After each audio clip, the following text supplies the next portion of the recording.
Halo Sobat FIP Undiksa, salam harmoni. Kembali lagi bersama saya, Dwi Tayani, selaku host di sini.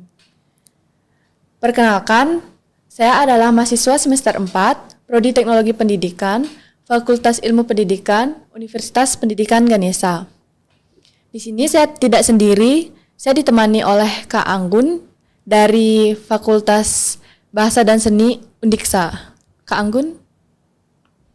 Oke, makasih atas waktunya. Halo semua, perkenalkan aku Luput Anggun Cahyani, biasa dipanggil Anggun, semester 4 dari Fakultas Bahasa dan Seni, prodi aku S1 Pendidikan Bahasa Inggris. Salam kenal.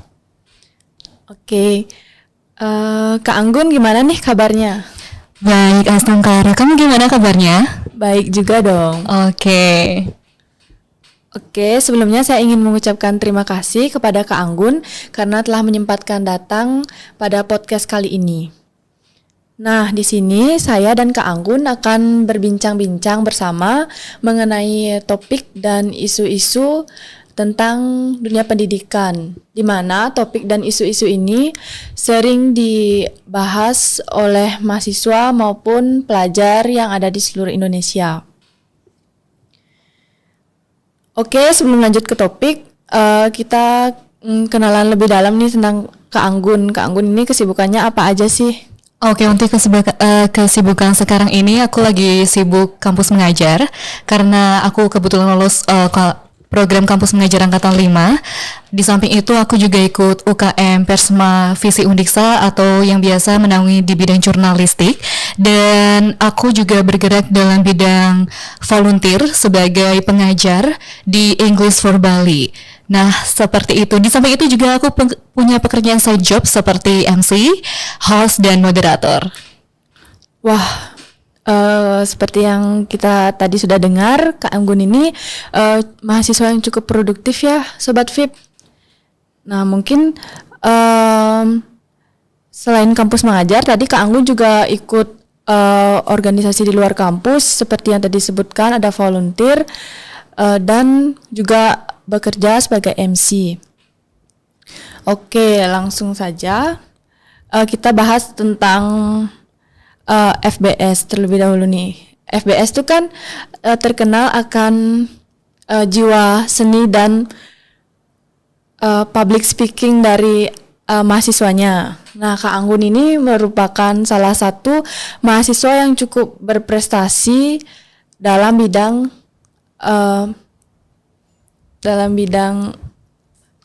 public speaking. Nah, karena Kak Anggun ini seperti yang sudah kita tahu sebelumnya, kalau Kak Anggun tadi sudah terjun langsung ke dunia MC. Oke, sekarang saya ingin bertanya kepada Kak Anggun, bagaimana sih Kak Anggun bisa terjun ke dunia MC, dan bagaimana pengalaman Kak Anggun selama dunia MC tersebut? Oke, untuk pengalaman pertama itu waktu SMK. Di sana aku menggantikan kakak kelas aku karena sakit atau ikut lomba yang lainnya. Nah, karena direkomendasikan oleh teman sekelas dan juga guru-guru, aku mulai untuk mencoba waktu itu MC untuk graduation di SMK Negeri 1 Singaraja. By the way, aku adalah mahasiswa yang dulunya sekolah di SMK Negeri 1 Singaraja.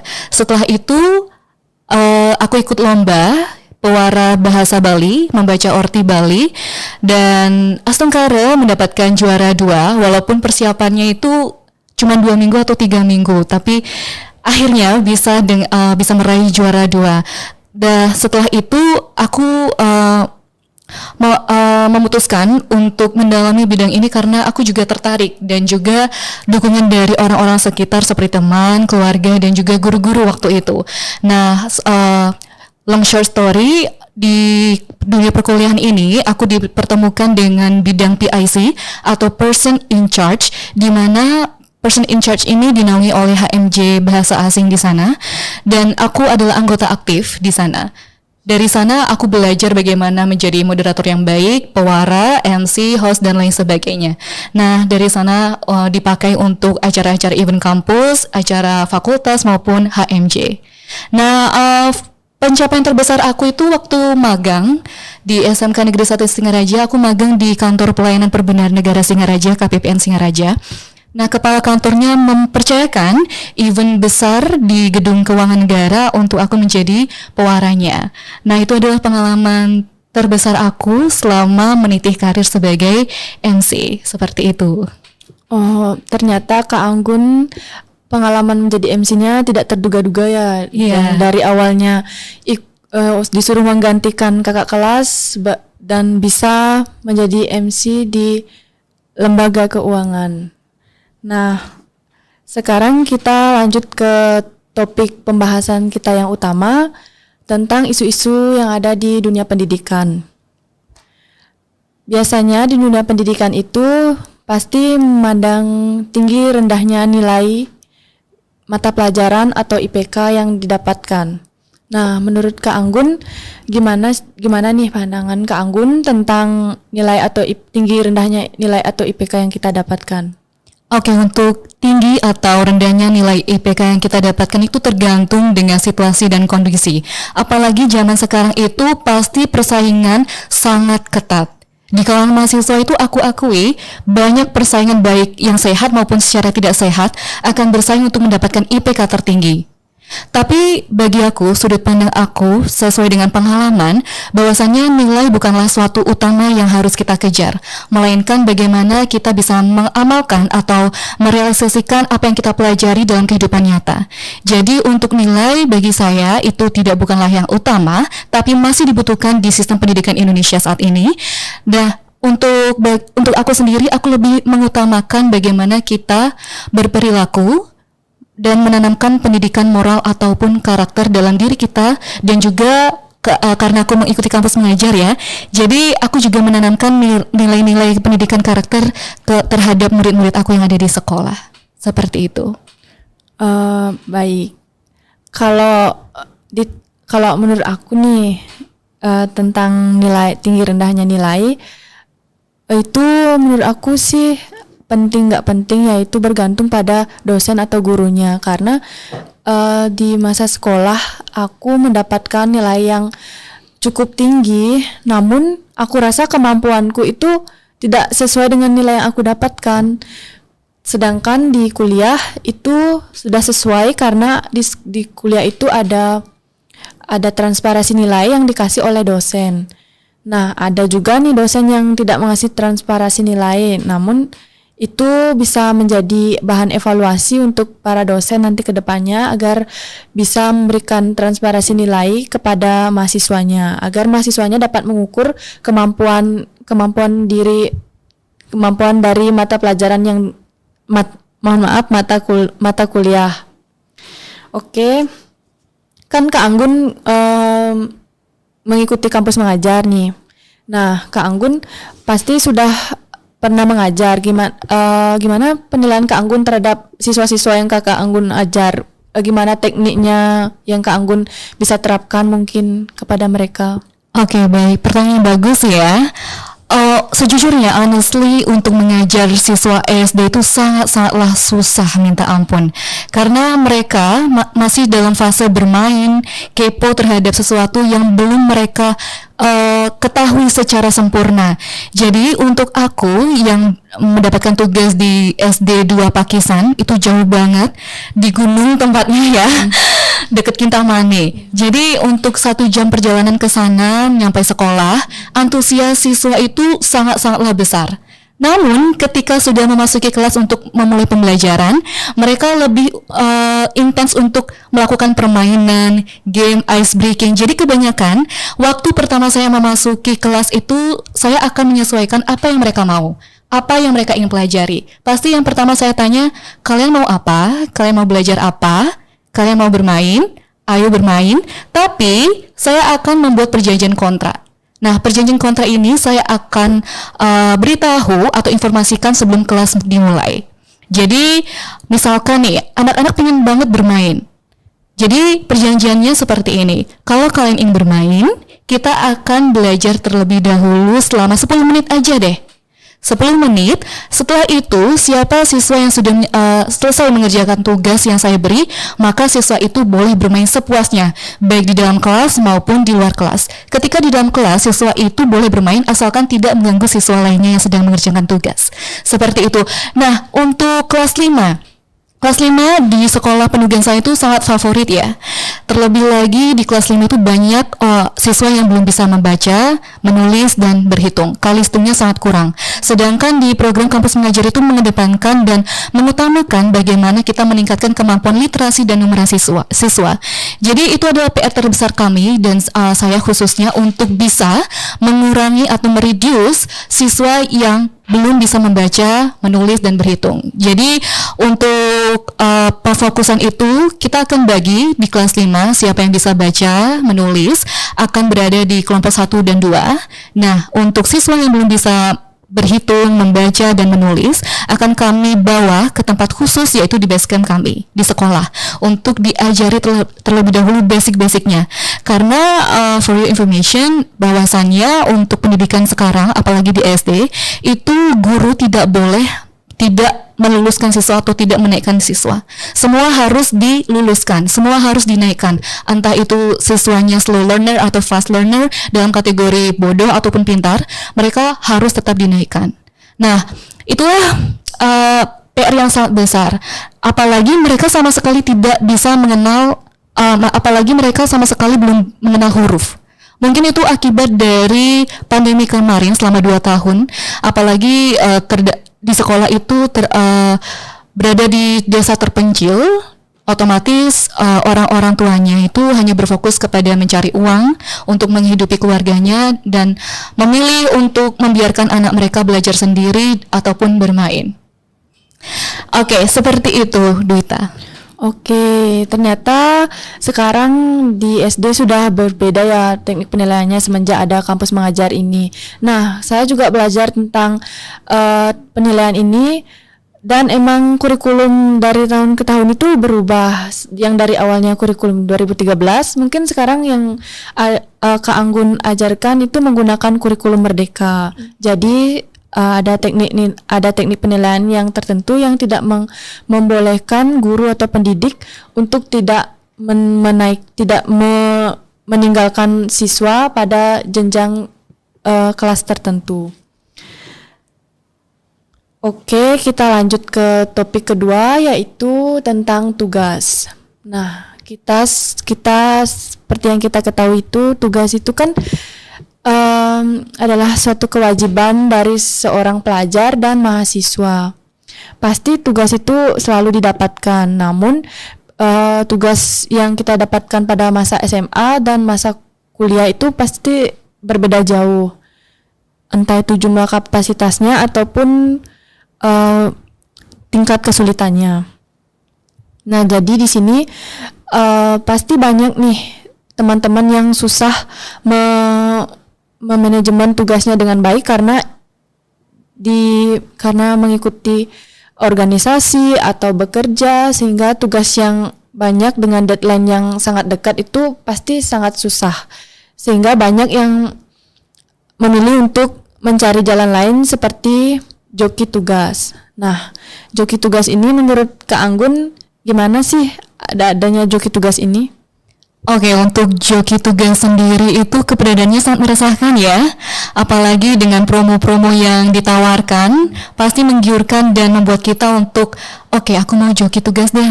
Lebih baik ke organisasi ini, fokus kepanitiaan, fokus main-main mungkin, fokus malas-malasan bisa jadi ya. Tapi again, kita adalah mahasiswa yang tugasnya menuntut ilmu, mencari ilmu sebanyak-banyaknya, mencari relasi, boleh, berorganisasi apalagi boleh tentunya. Tapi ingat lagi bahwasannya mahasiswa itu kewajiban utamanya adalah belajar. Nah, untuk mengerjakan tugas itu kan termasuk dalam belajar. Di dalam mengerjakan tugas terdapat proses bagaimana kita mencari informasi, mengolah informasi, dan membuat informasi itu sesuai dengan pikiran kita.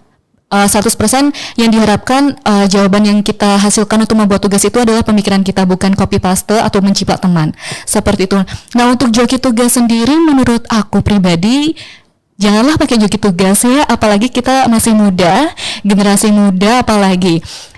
ujian hanya sebatas tugas, jangan dipakai untuk sebuah halangan untuk berkembang. Apalagi tugas itu kan ya bisa dikerjakan secara berkelompok, mungkin kalau berkelompok dan juga individu ya. Apalagi kalau berkelompok kan seneng banget tuh mengerjakan tugas bareng-bareng kelompok. Jadi jangan pakai joki tugas ya teman-teman. Ya, benar sekali kata Kak Anggun. Karena joki tugas itu selain kita bayar, dia juga diuntungkan lebih banyak sih menurut aku. Karena dia mendapat uang, dia mendapat ilmu, sedangkan kita keluar uang, keluar ilmu jika kita memakai joki tugas. Mohon maaf, bukan keluar ilmu. Kita tidak mendapatkan ilmunya, maksud saya. Iya, benar. Nah, selain bahas tugas-tugas dan joki tugas, di sini saya ingin bertanya ke Kak Anggun. Pernah nggak sih Kak Anggun kesulitan mengerjakan tugas-tugas yang diberikan oleh dosen? Pastinya ya, saya kan manusia biasa, pasti mengalami kesulitan. Nah, untuk mengalami kesulitan itu, hal yang pertama saya lakukan adalah bertanya. Tidak ada yang salah dengan bertanya.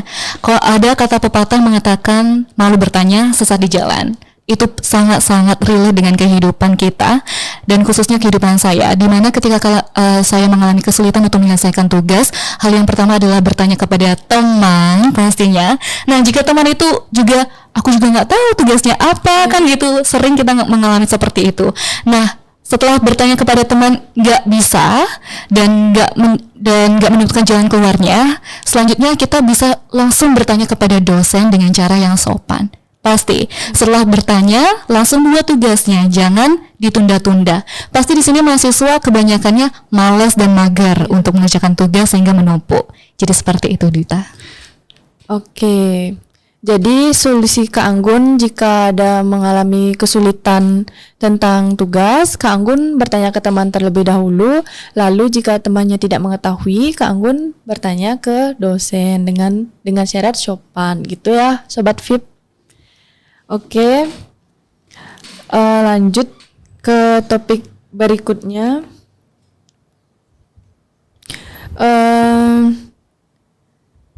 Ada topik yang sangat menarik nih menurut saya, salah jurusan.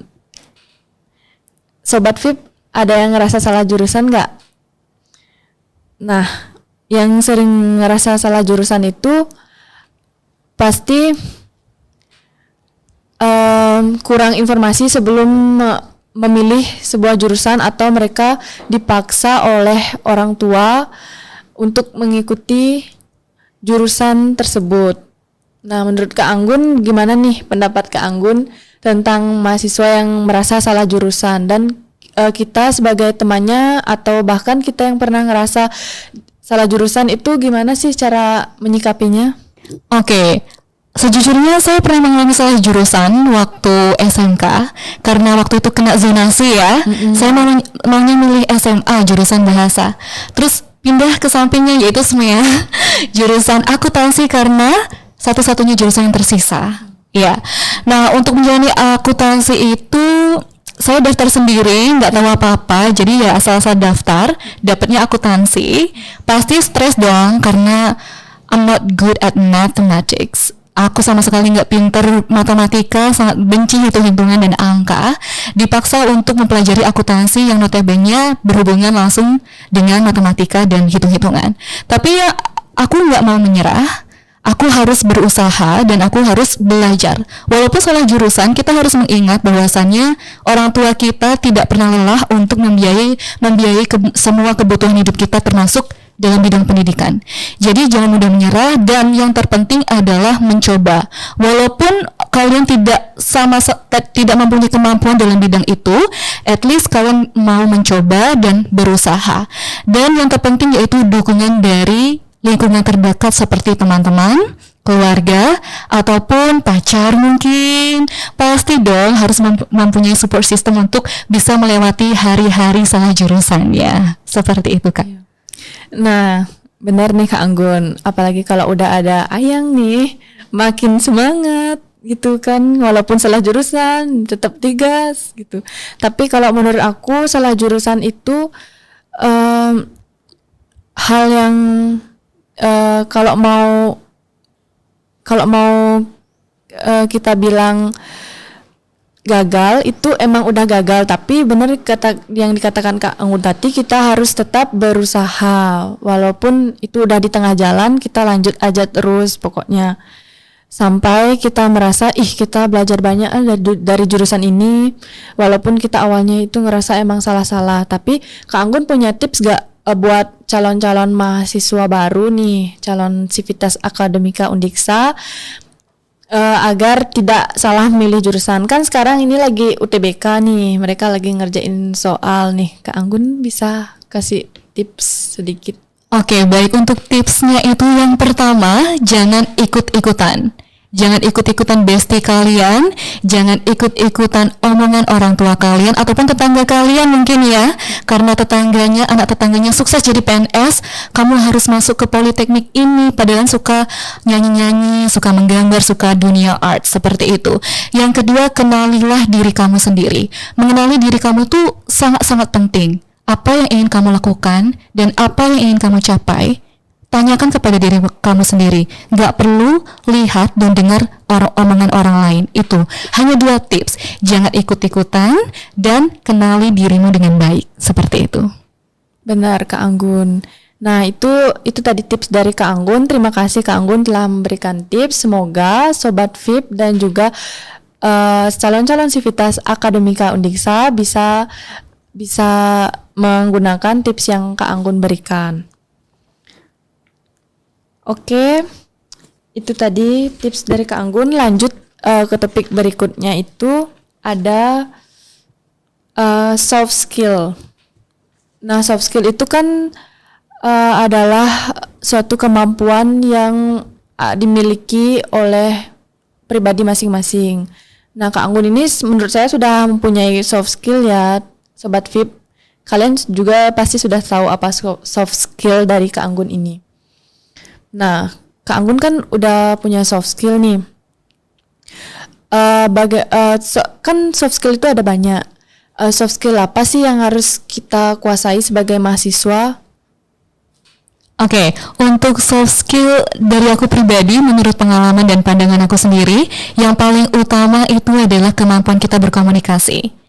Kita pasti sebagai mahasiswa tidak terlepas kok bagaimana kita cara mengkomunikasikan ide kita, gagasan kita, karena setiap hari kita pasti makannya presentasi, dan presentasi. Jadi untuk menunjang presentasi itu kita harus mempunyai sebuah dasar yang paling dasar, yaitu berkomunikasi. Untuk berkomunikasi sendiri kita bisa peroleh dengan menonton podcast kayak gimana sih orang berkomunikasi. Apakah eye contact itu penting ketika kita ngomong sama lawan bicara kita, dan apakah ketika kita ngomong itu harus perlu melihat mata atau melihat bawah, seperti itu. Jadi ketika kita sudah mempunyai kemampuan soft skill yaitu komunikasi, pastinya itu akan sangat mudah dalam bidang presentasi. Terlebih lagi mahasiswa kan selalu presentasi, seperti itu. Berarti menurut Kak Anggun itu kita sebagai mahasiswa harus punya soft skill komunikasi. Nah, saya punya pendapat sendiri nih Sobat VIP. Kalau menurut saya itu soft skill yang wajib dimiliki oleh mahasiswa sekarang itu adalah time management dan juga problem solving. Kenapa saya bilang seperti itu? Karena time management itu penting ya Kak Anggun. Seperti Kak Anggun kan banyak ikut organisasi dalam kampus, luar kampus, kampus mengajar dan juga kuliah. Nah, Kak Anggun pasti mengalami pernah mengalami masalah-masalah atau kendala, mungkin jadwalnya bersamaan gitu, sehingga Kak Anggun perlu nih memilih mana yang lebih penting dan mana yang tidak. Itu merupakan salah satu problem solving dan juga time management, seperti itu. Nah, tadi kita bahas tentang Soft skill. Yeah. Oke. Jadi soft skill yang kita kuasai itu ada komunikasi yang harus dikuasai, komunikasi, time management dan juga problem solving.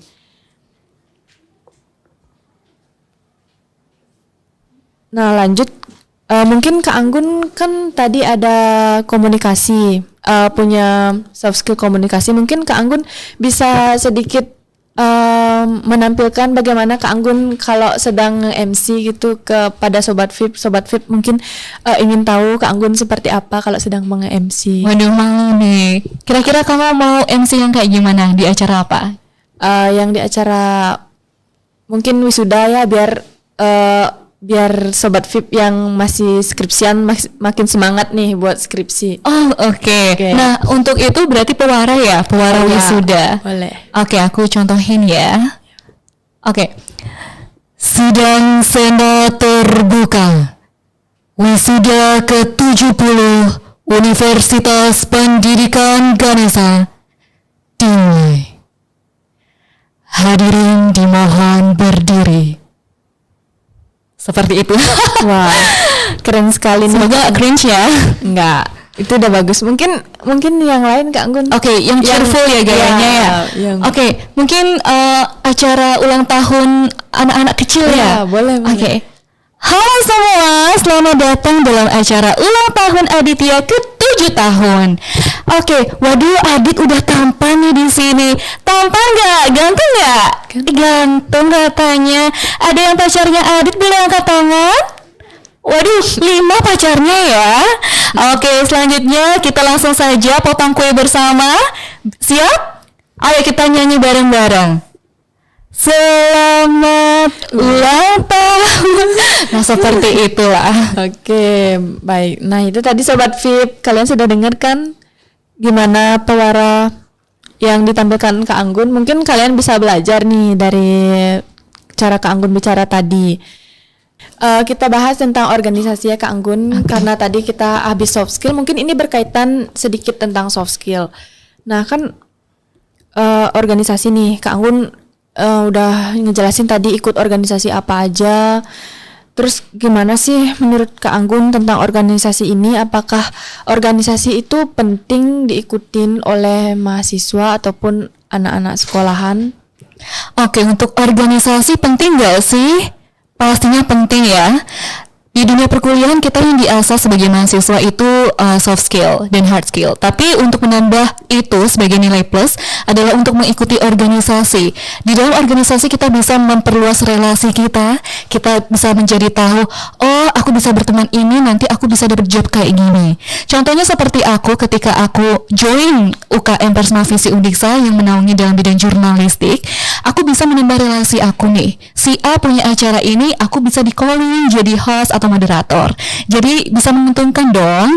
Nah, terlebih lagi di dalam organisasi kita juga menambah pengalaman yang penting. Ya, pengalaman. Dalam pengalaman itu kita bisa belajar melatih kesabaran kita, karena pasti di kepanitiaan kita harus sabar dan bekerja sama antar tim. Jadi organisasi itu penting? Ya penting pastinya. Oke, kalau menurut Kak Anggun organisasi itu penting. Nah, kalau menurut aku juga kan ikut organisasi nih, sama seperti Kak Anggun, ikut UKM dan juga pernah ikut HMJ. Kalau menurut aku sih itu penting ya. Ada pentingnya, ada nggak pentingnya. Pentingnya itu ketika kita mendapatkan sebuah pengalaman baru, teman-teman baru. Itu juga sebagai relasi untuk kita agar dapat menguntungkan kita, seperti yang Kak Anggun katakan tadi. Nah, yang nggak pentingnya ini yang saya dapatkan itu lebih banyak ternyata dari pentingnya.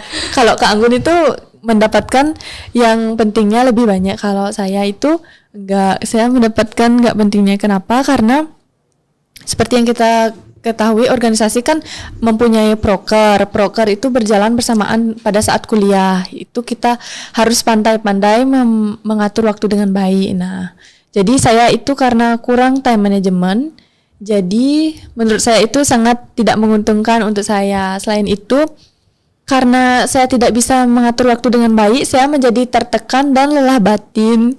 Sehingga saya sering nangis dibuat oleh organisasi. Orang-orang nangisin Ayang, diputusin Ayang, saya nangisin organisasi. Curhat ya? Iya. Saya sebenarnya di sini berkedok curhat. Oke.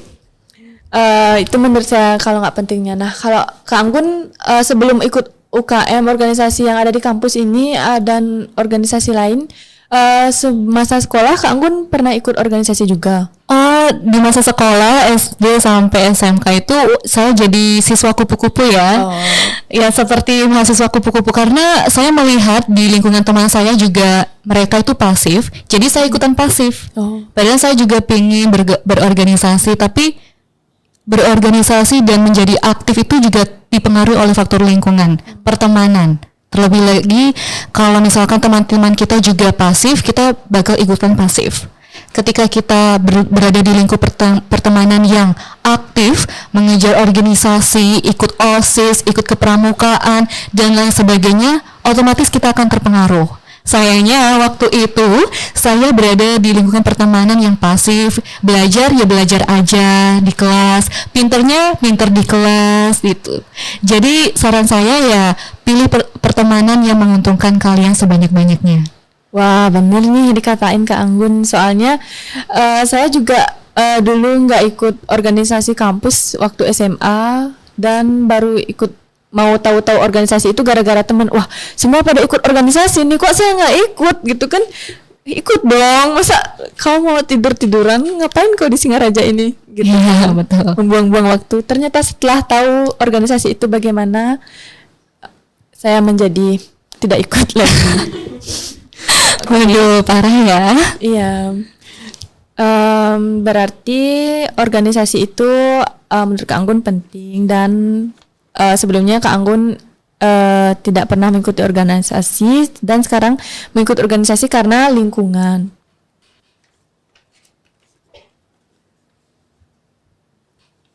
Nah, Kak Anggun mau berbagi cerita nggak tentang pengalaman unik selama Kak Anggun mengikuti organisasi yang ada di dalam kampus ataupun yang di luar kampus? Oke ya, yang paling unik ya mungkin di luar kampus ketika saya menjadi volunteer, sukarelawan yang sama sekali tidak dibayar untuk mengajar anak-anak di desa saya, yaitu Desa Panji, Banjardinas Bangah, untuk menjadi sukarelawan pengajar guru bahasa Inggris untuk anak-anak yang ada di desa saya.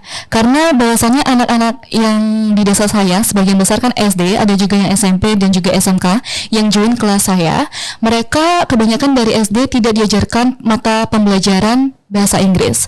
Nah, ketika di sana saya ingin berbagi apa yang saya dapat kepada anak-anak SD terutama. Nah, yang paling unik di sana adalah mereka sama sekali tidak membayar.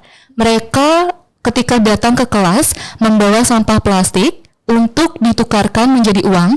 Uang itu akan digunakan untuk membeli snack, buku tulis, peralatan tulis, dan lain sebagainya untuk kebutuhan mereka selama mengikuti English for Bali. English for Bali itu yayasan ataupun komunitas yang dibangun oleh Kama Marge, ya pokoknya banyak-banyak bule yang mendirikan English for Bali. Jadi di sana juga saya banyak punya teman bule dari Hungaria, Australia, juga Belanda, pokoknya banyak sekali. Wah, keren kali ya kan Sobat VIP Kak Anggun ini. Nah, Kak Anggun kan punya teman dari berbagai negara. Berarti para bule-bule ini khusus mendirikan itu untuk anak-anak lokal yang kurang dalam pemahaman bahasa Inggris. Sebetulnya untuk pendirian English for Bali di desa saya sendiri itu didirikan untuk anak-anak karena anak-anak di sana banyakan main layang-layang kalau sore, main Mobile Legend ketimbang belajar. Jadi didirikan sekolah itu untuk mengurangi aktivitas yang tidak penting untuk anak-anak. Nah, tidak hanya tentang kegiatan pembelajaran saja, di sana juga kita diajarkan untuk berbagi beras, satu kantong beras kepada setiap lansia yang ada di seluruh desa Panji untuk berbagi bersama-sama. Nanti kita juga ada volunteer yang lain, anak-anak yang lain diajak bersama-sama untuk membagikan sembako ataupun beras kepada lansia ataupun orang yang tidak mampu. Oke.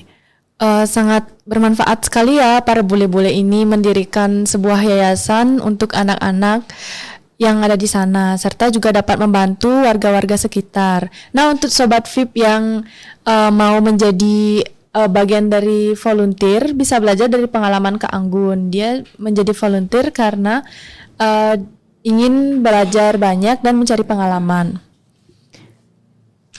Oke, karena pembahasan kita sudah habis.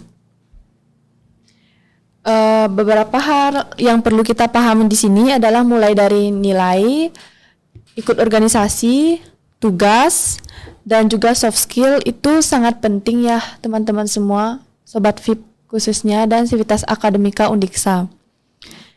Dan juga tips-tips yang diberikan oleh Kak Anggun tadi juga dapat bermanfaat untuk Sobat VIP nih.